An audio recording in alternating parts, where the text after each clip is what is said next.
Hey guys, this is Alexander for Alexotics Auto Talk, and today we're in a very unique Range Rover Sport.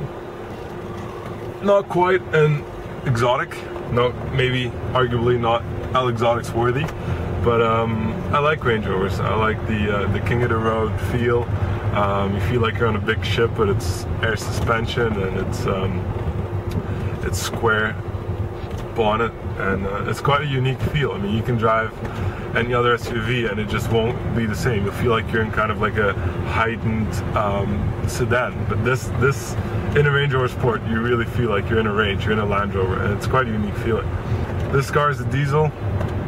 I know it's a 2.7 liter V6 Jaguar engine, which is kind of neat. You know, the older Range Rovers used to have BMW engines.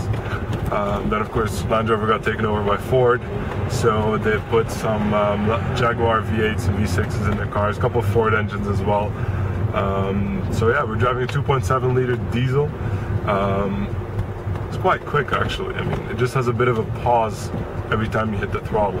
It's almost like you got to give it one last breath. Of course, in North America, the diesel costs more than normal fuel, so no one would ever buy it. That's why, you know, you'd only see the V8s, you see the HSE V8s, you see the supercharged 390 horsepower V8s. You don't ever see any of these diesels, but I'm here to tell you that these diesels aren't that bad.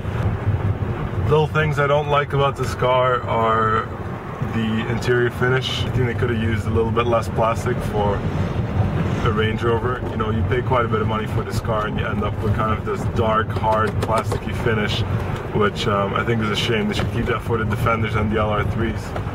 Yeah, so here we got the kind of dark, hard, plasticky center console. Not a big fan of it. What I'm a big fan of is the Harman Kardon, I think it's like a 16 speaker sound system, and it's pretty epic. We got my iPod there, you know, I always take it with me on these tests, you know, just for some good beats. I think it adds to the experience. And so I'm definitely happy with the sound system. This is what I really like. This looks like the Go Baby Go kind of Gone in 60 Seconds Nicolas Cage, Eleanor GT500 Shelby switch. I wish it just kind of like popped up and I could press a big boost button or something. So this pops up, and then you can tell the car what you're about to do. If you're gonna go for a regular drive, you keep it in this setting. You can have snow, ice, mud, sand, or driving along cactuses, cacti, and rock crawl. So that's pretty cool. This is a hill descent control. You select this, and I think the car kind of drives by itself down a steep hill. All you have to apply is the brakes. This low range gears for kind of the rock crawl and some of the slower terrain stuff. And then here is here are the dials for the air suspension.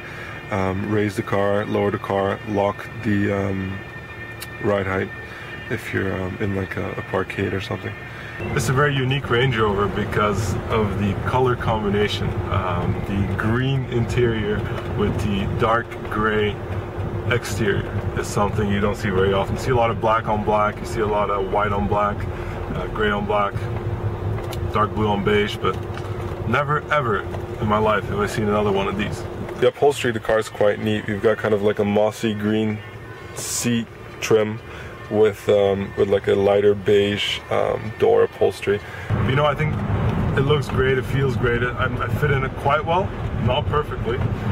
If you would have deleted the sunroof, then I would have had about, you know, 2 inches extra headroom, and that would have certainly helped. As you can tell right now, I'm kind of, you know, it's a bit of a squeeze.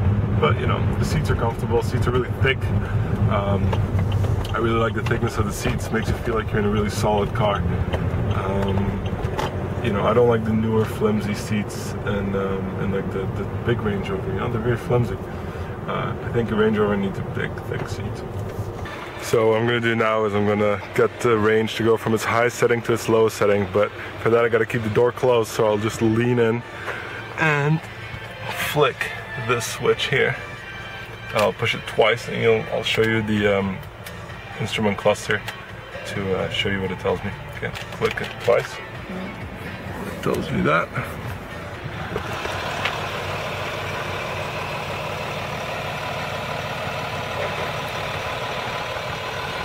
and you can see the range just fall through its legs and just go into full crawl mode, which is quite neat.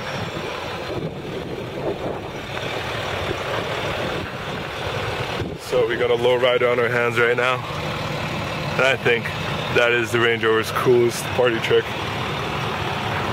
is that it goes up and down, not just a little bit, but full, you know, I don't know how high it really goes up, but like we've got this much clearance right now, and it was like up to here before, so I think that's really cool.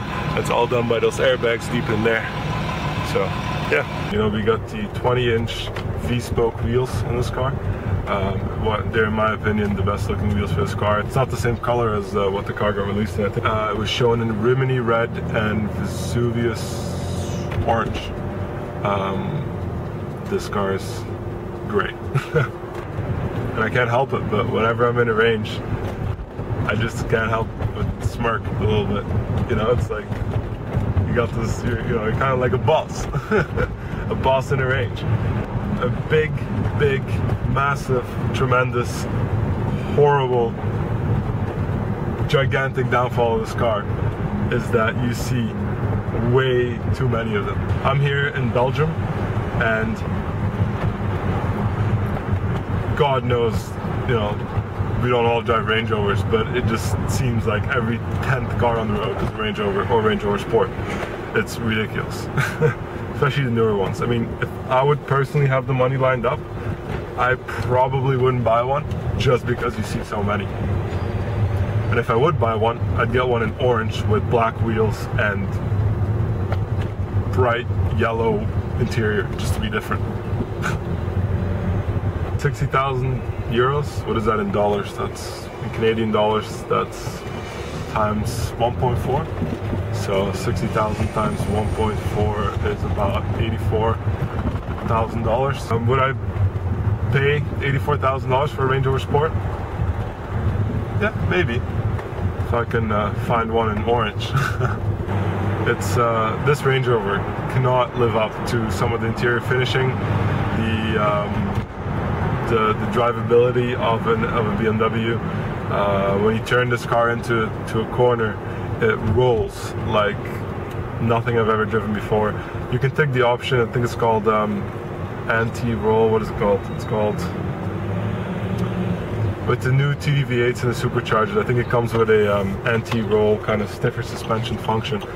But I mean, this obviously doesn't have that function. I'm just on a roundabout right now and it just rolls. That's why I said, you know, I feel like I'm on a ship. It's something you have to get used to. It's something you don't experience in a BMW X5. So, you know, if you're a bit of a sporty driver, looking to upgrade to an SUV,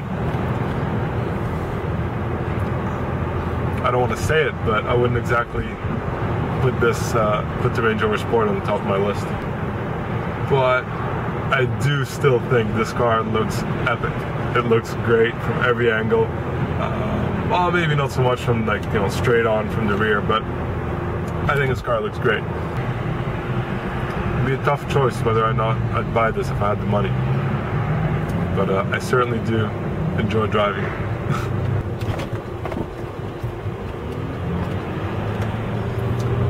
So it's a turbocharged diesel, which means it's a bit quicker than your run-of-the-mill diesel. And you can really feel the turbo kick in. You can't really call it turbo lag because it's, you know, you're in a big heavy car. I mean, you shouldn't be worried about turbo lag.